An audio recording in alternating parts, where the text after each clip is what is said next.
Allez, on vous retrouve un peu plus tard. Direction le quartier Bonne Nouvelle dans le 10e arrondissement pour la première activité de Miss France. Elle a rendez-vous dans un musée des plus sympathiques.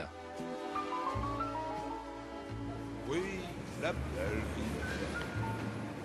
Bonjour, bienvenue au musée. Bonjour. Nous allons vous faire découvrir les 4000 ans d'histoire, je vous en prie. On commence par là, c'est tout droit.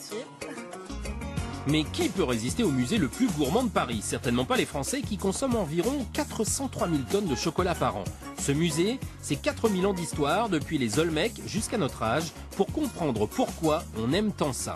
On va parler du cacaoyer, de la plantation également du cacaoyer. Comme vous voyez, il a la particularité d'avoir des fruits qui poussent directement sur les troncs. Ici, on a les 3 variétés principales qui sont cultivées pour la consommation du chocolat. Vous avez tout d'abord le Criollo, qui est le cacao le plus rare. C'est celui qu'on va retrouver chez les grands chocolatiers, qui va être le plus cher aussi. Et vous avez à l'opposé le Forastero, qui est le cacao le plus standard. Sachez qu'à l'origine, le cacao n'était pas sucré, mais plutôt préparé avec du sel et que son utilisation première était médicale. Le cacao va avoir des vertus revigorantes, donc on va le transformer pour le consommer. On va le consommer sous forme de boisson. C'est vrai que le cacao, quelque chose, on sait qu'il y a un historique important derrière, mais on ne le connaît pas forcément, donc je suis contente de le découvrir. Retour à Paris avec Marine. Pour elle, pas d'émotion forte, mais un moment de pur plaisir gourmand. Car ici, la visite se termine par une démonstration, suivie d'une dégustation évidemment. Alors vous voyez qu'il existe 3 étapes. La première, c'est le moulage des coquilles. Ensuite, le garnissage avec le praliné. Et pour finir, la fermeture des bonbons. J'ai envie de goûter. Je suis comme une enfant, c'est du chocolat. Alors mon praliné est composé de 3 ingrédients.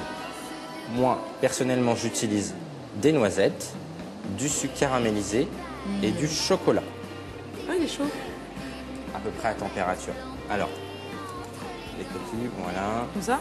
Là, on incline. C'est bien, on appuie. Parfait. Stop. Ah, j'en ai trop mis là. Oh, c'est bon, c'est impeccable. C'est vraiment pas mal. Voilà. Je vais récupérer la poche. Voilà. Je peux mettre le doigt dedans? J'ai l'autre bout. Évidemment. 15 minutes plus tard, tout est dur. Si vous voulez, vous pouvez taper le moule. Ça sert à étaler le praliné bien au fond des coquilles. Un petit peu plus. Allez, encore un.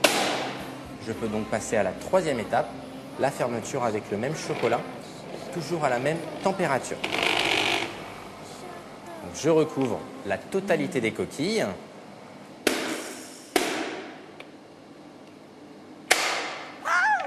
Et donc voici l'étoile en chocolat, la mascotte du musée.